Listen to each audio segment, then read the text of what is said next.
Shit, Mom's gonna skin you alive messing with Ranger gear. Ugh, but it's still got a lot of Jersey in it. Yeah, but it's our only shot. Oh. Yeah. This is even better than I thought.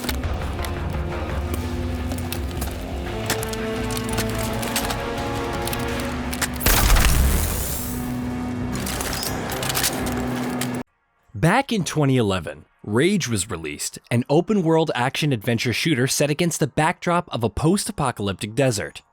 Rage sought out to combine high-octane first-person action and driving with open-world elements. And while it succeeded in some aspects, it definitely fell short on the mark in others. And most would agree that Rage was worthy of its rather lukewarm reception. While the game didn't leave much of an impact on the industry and the medium, it was still a solid experience and one that would benefit a lot from a sequel. And then, in 2019, we got Rage 2, which was developed through a joint venture with Avalanche Studios.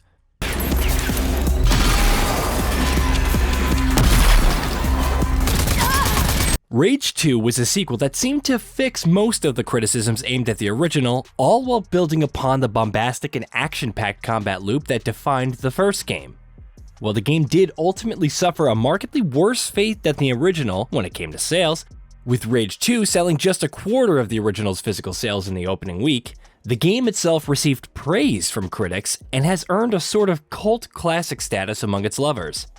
It's been 3 years since the game was first released, so the time seems ripe to finally ask, was Rage 2 an underrated game?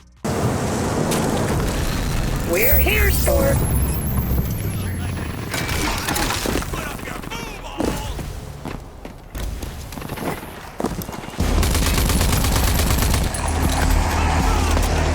Firstly, let's go over the major criticisms with the original to better understand where Rage 2 succeeds and where it doesn't. In addition to a weak story, Rage was held back by a bland open world design and a tedious gameplay loop which culminated in an experience that can become boring after a while. Its gloomy color palette also didn't do the game's offbeat tone any favors, presenting its post-apocalyptic world in a dim light mostly composed of green, brown, and gray as dominant colors. Let's talk about Rage 2's moment-to-moment gameplay first.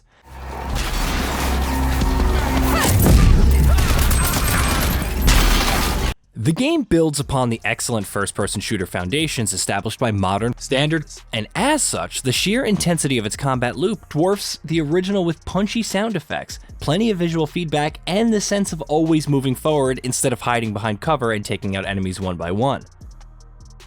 The game borrows many mechanics from its contemporaries for its own benefit, and looting the cash and resources dropped by dead enemies replenishes a player's health.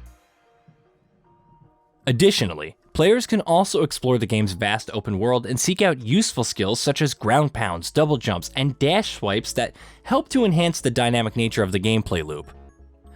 Gone is the gloomy color palette of the original, which has been replaced by an abundance of popping colors such as red and pink.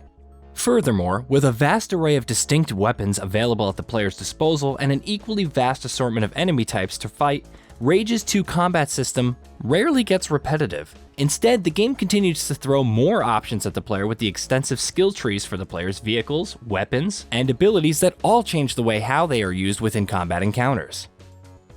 But everything surrounding the core combat loop is what ultimately bogs down the end-user experience.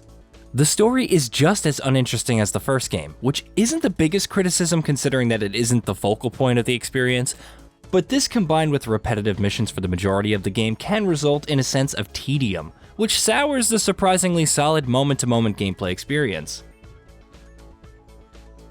Other aspects of the experience though, such as vehicular combat, have seen improvements, but not to the extent that would make them stand out like the updated combat system.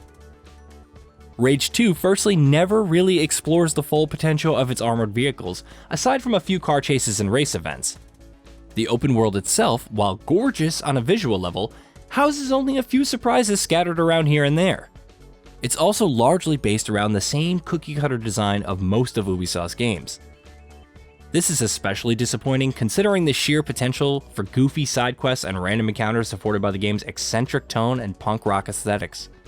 So, Rage 2 does alleviate most of the concerns presented with the original, but it doesn't provide for an experience that feels well-rounded.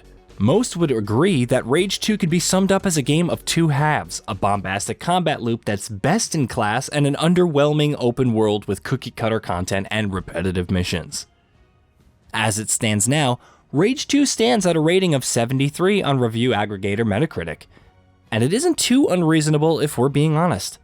That argument is further solidified by an even lower user rating of 5.5.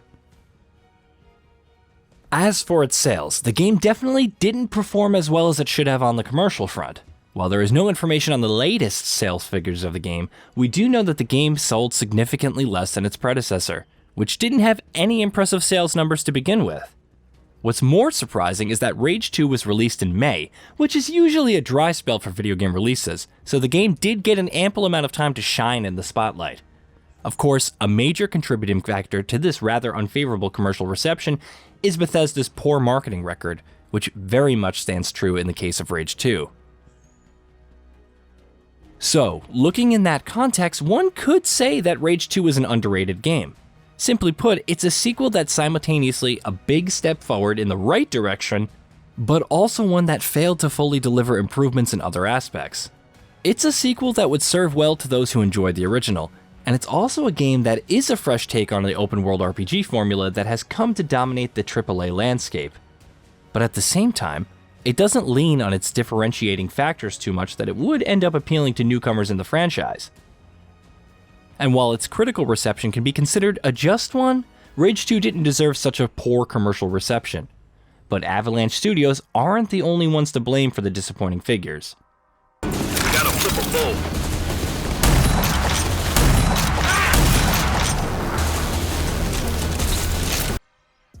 Rage 2 is certainly worth a try for lovers of the recent Wolfenstein reboot.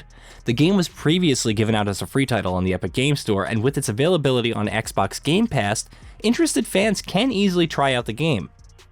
As for the future of the Rage franchise, it looks extremely bleak now that two of the entries have failed on a commercial level. While a potential third game could definitely turn the tides around for the franchise, it just doesn't seem viable for a business standpoint. But now that ZeniMax Media is under Microsoft's leadership, one cannot say what's going to be the case.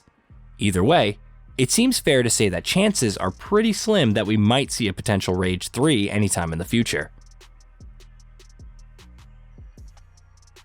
Did you know? We at GamingBolt upload new videos every day. Stick around, drop a like, subscribe, and let us know what kind of content you'd like to see in the future with a comment below.